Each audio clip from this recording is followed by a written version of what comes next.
Rekaman CCTV menunjukkan detik-detik terjadinya gempa di salah satu minimarket dan membuat pengunjung dan karyawan toko lari berhamburan. Gempa bumi dengan magnitudo 6 mengguncang wilayah barat laut Kabupaten Pohuwato, Provinsi Gorontalo pada Sabtu malam sekitar pukul 20:51 waktu Indonesia Tengah.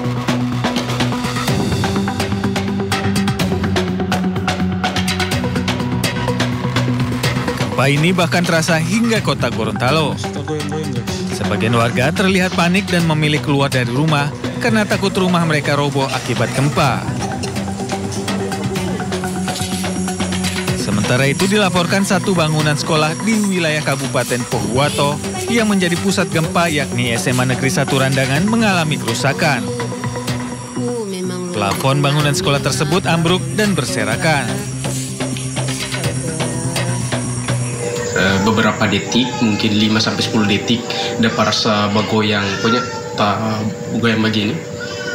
So apa cari talian taman, kayaknya tanah goyang ini. Sudah parasa ke sana.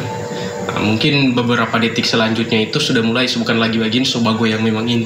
Situ sudah berdiri, so cari tempat aman, jangan sampai mau tertimpa material bangunan atau apa begitu.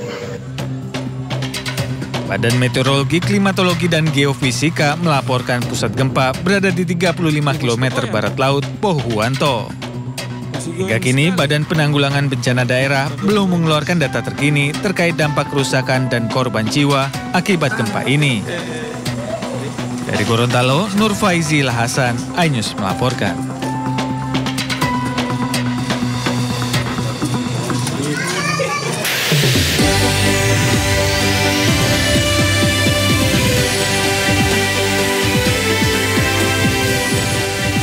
Viral di media sosial, sejumlah orang tua menakut-nakuti anaknya yang tidak mau nurut akan dilaporkan ke Deddy Mulyadi.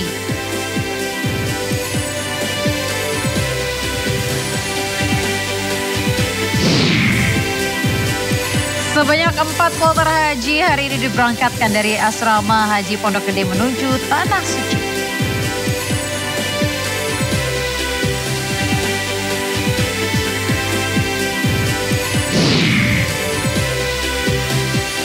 Bentrokan terjadi antara massa pro-Palestina dan pro-Israel di Swiss Cottage, London.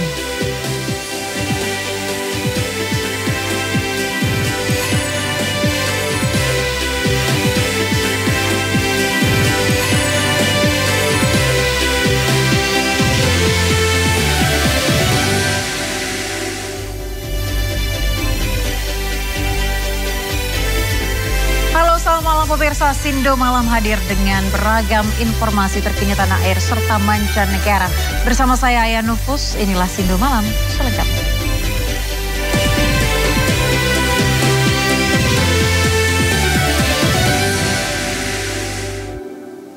Kita ke informasi pertama pemirsa, anggota DPR RI Alamuddin Dimyati Rois atau Gus Alam yang menjadi korban kecelakaan di Tol Pemalang, Jawa Tengah kondisinya membaik pasca operasi di Rumah Sakit Budi Rahayu Kota Pekalongan. Sementara supirnya yang masih dirawat di RS Al Ikhlas Pemalang dirujuk ke RSUD Karyadi Semarang karena mengalami luka berat.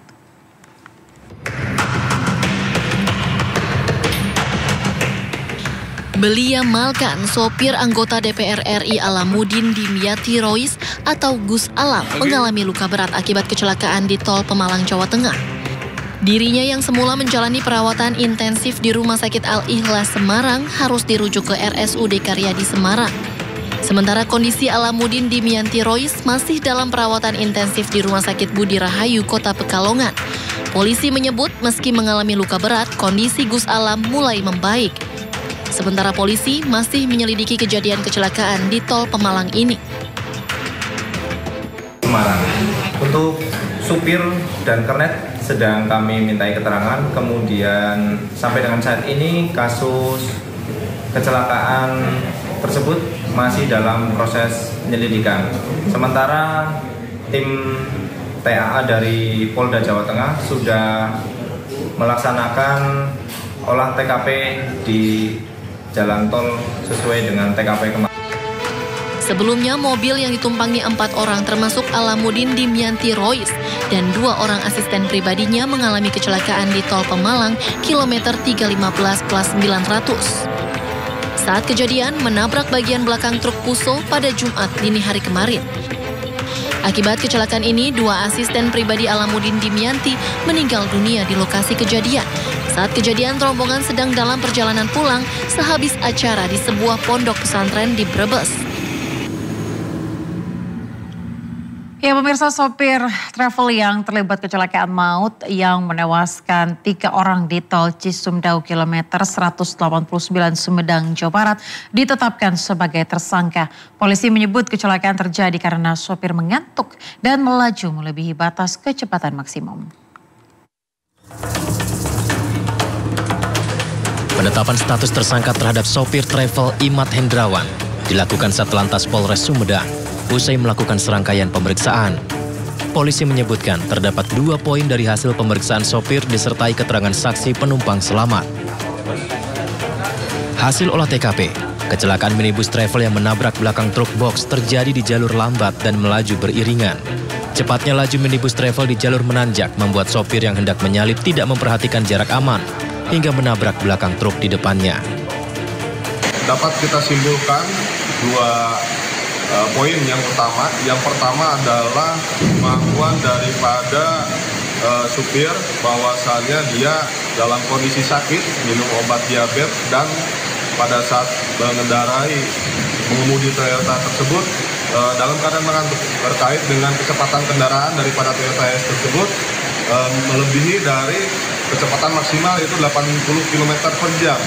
Di pengakuan pengemudi adalah 120 km per jam. Sehingga itu sudah menjadi bukti yang cukup untuk menentukan supir Toyota Hiace tersebut sebagai tersangka dalam perkara ini. Sopir travel yang telah ditetapkan sebagai tersangka kecelakaan yang menyebabkan 3 korban meninggal dunia kini terancam hukuman 6 tahun penjara. Ya, polisi meringkus 4 pengelola judi online, 1 diantaranya warga negara Cina. Pelaku judi online menjadikan perusahaan sebagai agregator atau penyedia layanan perantara deposit atau penyetoran dan penarikan dana.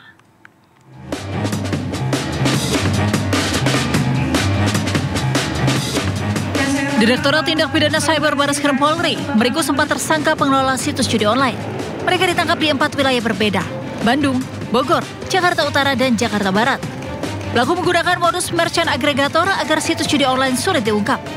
Hasil penyelidikan, ada 8 penyedia jasa pembayaran digunakan situs judi online. Polisi masih memburu 3 pelaku lain yang masih buron. Polisi menyita uang tunai 75 miliar rupiah, 32 kartu ATM, dan 18 unit telepon genggam. Polisi juga memblokir 865 rekening senilai 194,7 miliar rupiah. Pelaku dijerat Undang-Undang ITE dengan ancaman pidana 20 tahun penjara atau denda 10 miliar rupiah. Dari Jakarta, Hadisti Arifa, Sadu Santo, Ayus melaporkan. Pemirsa, viral di media sosial, sejumlah orang tua menakut-nakuti anaknya yang tidak mau nurut akan dilaporkan ke Deddy Mulyadi. Meskipun kesannya bercanda, namun ternyata cukup efektif untuk beberapa anak. Pembinaan karakter pelajar bermasalah dengan cara pendekatan militer ternyata sudah tersebar di masyarakat.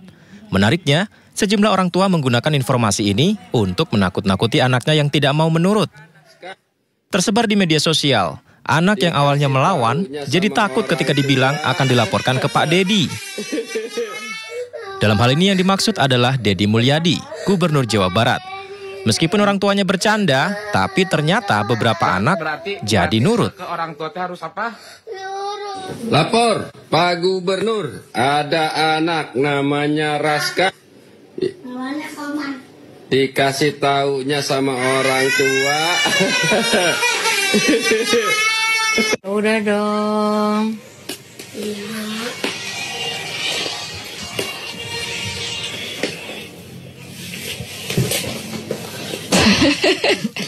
Pak Deddy, alhamdulillah nih anak saleh Ramadan nurut banget. Kalau nggak nurut, cek Pak Deddy naon? bikin perasaan? Berarti ke orang tua teh harus apa? Nurut. Ya pemirsa, bukan hanya anak nakal, Gubernur Jawa Barat Deddy Mulyadi juga membuka kemungkinan akan menggembleng siswa gemulai ala militer. Meski demikian saat ini ia fokus terlebih dahulu untuk pembinaan anak-anak bermasalah yang dinilai meresahkan masyarakat. Ya kita satu-satu dulu deh, ya satu-satu dulu. Memang ada tuh di komentar di media sosial, Pak Gubernur, anak-anak yang gemulai suruh pendidikan militer biar tegap. Ya bisa saja, gitu loh. Yang penting kan ini fokus dulu deh, yang bikin resah karena kriminalnya udah pembunuhan, gimana sih? Ya pemirsa, upaya pemerintah Provinsi Jawa Barat mengatasi anak bermasalah dengan memberikan pendidikan ala militer bekerja sama dengan TNI dikritik oleh Komnas HAM. Komnas HAM menilai TNI tidak memiliki fungsi memberikan pendidikan ke masyarakat sipil.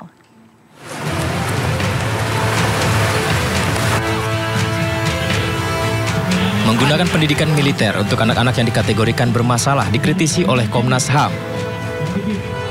Menurut Komnas HAM, TNI tidak memiliki fungsi memberikan pendidikan sipil karena itu merupakan tanggung jawab lembaga pendidikan di pemerintahan.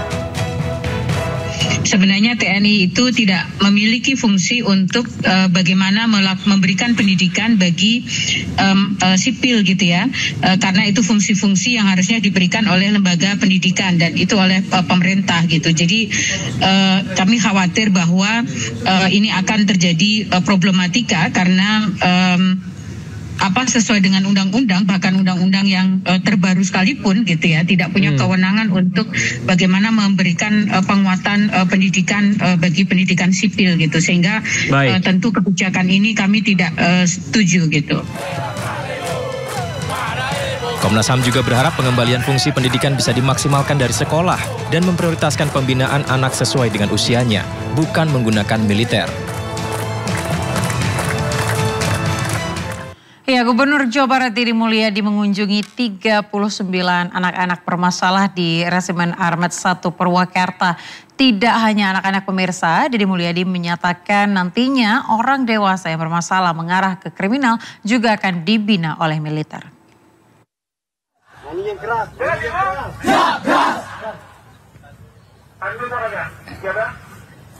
Ini anak-anak lagi mengikuti latihan baris berbaris. Sebentar lagi makan siang. Ayo mana nyanyinya?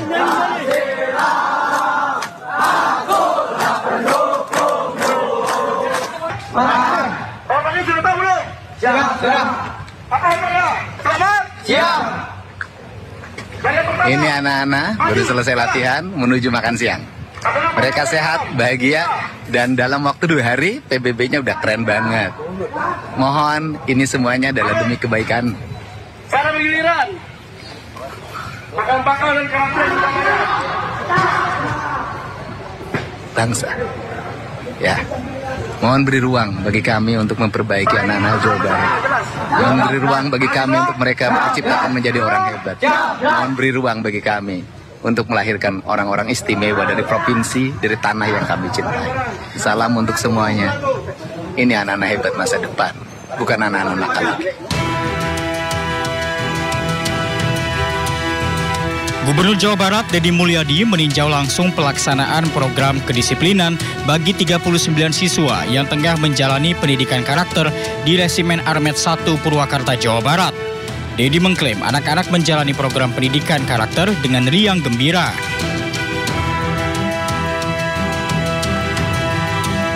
Dalam kunjungannya tersebut, Deddy Mulyadi mengatakan kedepannya berencana menerapkan program serupa terhadap orang dewasa yang berkelakuan kurang baik serta melakukan tindak pidana ringan.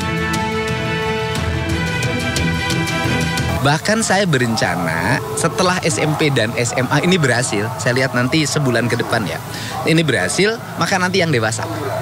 Yang suka nongkrong-nongkrong di perempatan, mabok-mabok, tawuran, yang susah diproses pidananya karena tindak pidananya ringan. Kalaupun dipidana masuk LP malah naik tingkatan kejahatannya. Nah itu nanti akan saya siapin konsepnya penanganannya. Jadi nanti bukan kenakalan remaja aja yang saya tangani. Saya akan menangani juga kenakalan orang dewasa. Nah bupati kalau nakal saya kirim ke sini.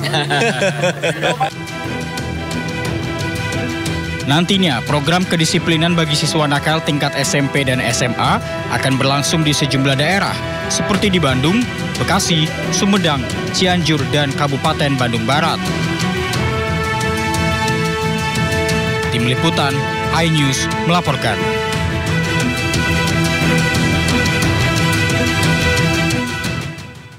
Ya, pemirsa, Kepala Staf Divisi Infanteri Kasdivif 1 Kostrat Brigjen TNI Vivin Alifianto Minggu pagi mengunjungi barak militer Resimen 1 Stirayuda Kabupaten Purwakarta. Di hari keempat pelaksanaan pendidikan karakter 39 siswa ini, Kasdivif berharap program pembinaan bisa diikuti oleh seluruh siswa di Indonesia.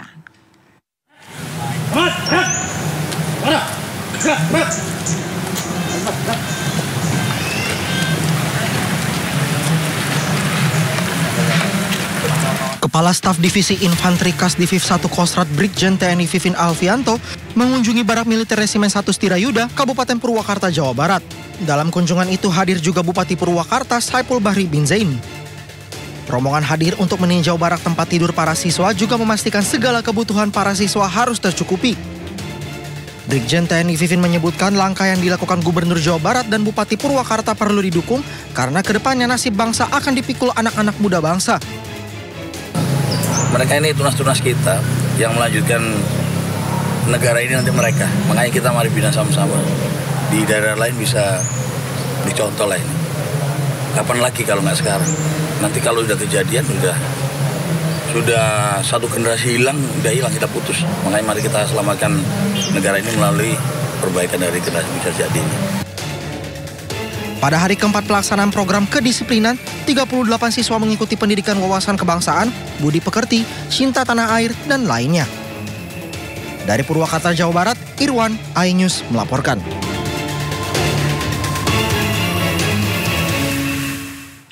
Pemirsa, vasektomi yang menjadi syarat penerimaan bansos oleh Gubernur Jawa Barat dianggap haram oleh MUI Jawa Barat.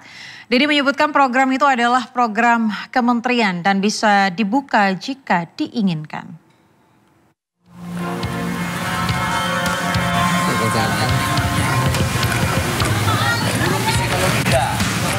Gubernur Jawa Barat Dedi Mulyadi menanggapi respon Majelis Ulama Indonesia Jawa Barat yang menyebut vasektomi haram. Dedi menyebut program vasektomi merupakan program pemerintah pusat melalui Kementerian Keluarga Berencana dan bisa saja dilakukan kapanpun. Dedi menambahkan jika vasektomi bukan membuat mandul atau menghilangkan kejantanan. Dan kemudian juga ada yang salah pemahaman. Ada secara umum vasektomi seolah-olah laki-laki kehilangan daya kelaki-lakiannya, itu salah. Itu loh, pemahaman yang salah. Nah, makanya Menteri Kependudukan dan Keluarga Berencana harus jajarannya mensosialisasikan pada masyarakat. Sebelumnya MUI Jawa Barat menyebutkan jika program vasektomi sebagai syarat untuk menerima bansos adalah haram. Hal ini telah tercantum dalam fatwa MUI sejak tahun 1979. Vasektomi diperbolehkan jika tidak menyalahi syariat, tidak menimbulkan kemanduran permanen, mendapat jaminan rekanalisasi, tidak menimbulkan mudarat, serta tidak dijadikan program kontrasepsi unggulan. Hukum vasektomi itu adalah haram, ya, haram. Kecuali ya dikecualikan terhadap 5 kekecualian, 5 hal ya. Dalam soal KB, kami bukan menolak KB-nya. KB bagi MUI tetap boleh sepanjang dilakukan sesuai dengan tuntunan syariah. Nah, vasektomi ini ternyata banyak yang melanggar ketentuan syariah, kan itu aja intinya. Nanti dorongan dari MUI nanti ke Pak Gubernur apa nih Pak setelah ada fatwa haram ini? Ya, nanti dorongannya kami menjelaskan bahwa secara hukum Islam ya, kalau pertimbangannya hanya untuk menyalurkan bansos dan ya, jelas itu tidak masuk yang 5 hal ini. Jadi tetap tidak boleh. Meski demikian, Dedi Mulyadi juga mengatakan masih banyak pilihan atau cara agar program KB tetap berjalan. Namun Dedi menegaskan yang ikut KB adalah kaum laki-laki karena kaum laki-laki yang bertanggung jawab atas keluarga dan anak-anaknya. Tim Liputan iNews melaporkan. Ya pemirsa, Panglima TNI Jenderal Agus Subianto membatalkan keputusan mutasi Letjen Kunto Arief Wibowo. Namun hanya sehari mutasi diterbitkan, keputusan tiba-tiba dibatalkan.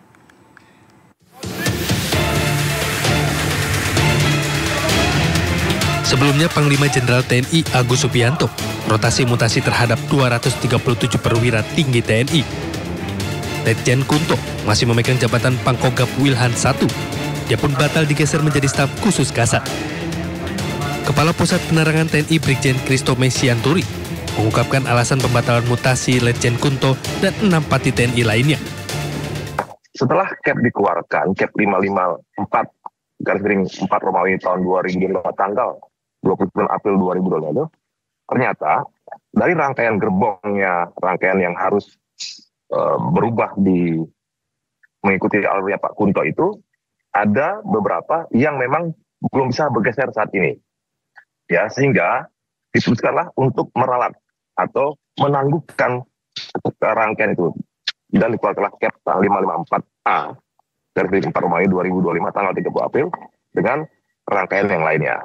Jadi kan sidang Wanjati itu kan biasanya bersidang itu untuk 3 bulan ke depan. Jadi ada rangkaian-rangkaian yang sudah disiapkan, yang memang harus ada yang pensiun, ada yang harus bergeser. Nah nanti apabila sudah mendekati harinya, akan kita konfirmasi lagi siapa-siapa yang memang harus bisa bergeser. Nah itu, jadi perubahan ralat ini hanya untuk mengakomodir adanya beberapa pati dalam rangkaian Pak Letjen Kunto itu belum bisa bergeser, karena memang ada tugas-tugas yang masih harus diselesaikan oleh mereka, diharapkan dengan perkembangan situasi saat ini. Sebelumnya sejumlah pihak mengaitkan mutasi Letjen Kunto dengan aktivitas ayahnya Trisutrisno, Wakil Presiden ke-6 periode 1993 hingga 1998, bersama Forum Purnawirawan TNI Polri agar mengevaluasi Wakil Presiden RI Gibran Rakabuming Raka. Forum Purnawirawan Prajurit TNI ini yang dipimpin Jenderal Purnawirawan TNI ini menyampaikan pernyataan sikap berupa 8 tuntutan, mulai dari kembali Undang-Undang Dasar 45 sebagai tata hukum politik pemerintahan. Kedua, mendukung Asta Cita atau program kerja Kabinet Merah Putih, kemudian mereshuffle Kabinet Merah Putih yang diduga terlibat korupsi, hingga mengevaluasi Wakil Presiden Rakabuming Raka. Tim Liputan iNews melaporkan. Ya pemirsa, sejumlah purnawirawan TNI Polri melakukan pertemuan menyatakan sikap bersama untuk mendukung program pemerintah Presiden Prabowo Subianto. Pernyataan ini disampaikan di kawasan Jakarta Selatan dan dihadiri para jenderal purnawirawan dari berbagai matra. Yang terus menerus. 3. Purnawirawan TNI Polri walaupun sudah purna tugas tetapi belum purna pengabdian, tetap berpedoman pada Sabta Marga, Sumpah Prajurit, dan Tribrata, sehingga purnawirawan TNI Polri tetap setia dan taat kepada konstitusi. 4. Purnawirawan TNI Polri mendukung sepenuhnya program pemerintah sesuai dengan Asta Cita. 5. Purnawirawan TNI Polri mengajak semua lapisan masyarakat untuk bersama-sama mendukung kelancaran pembangunan nasional.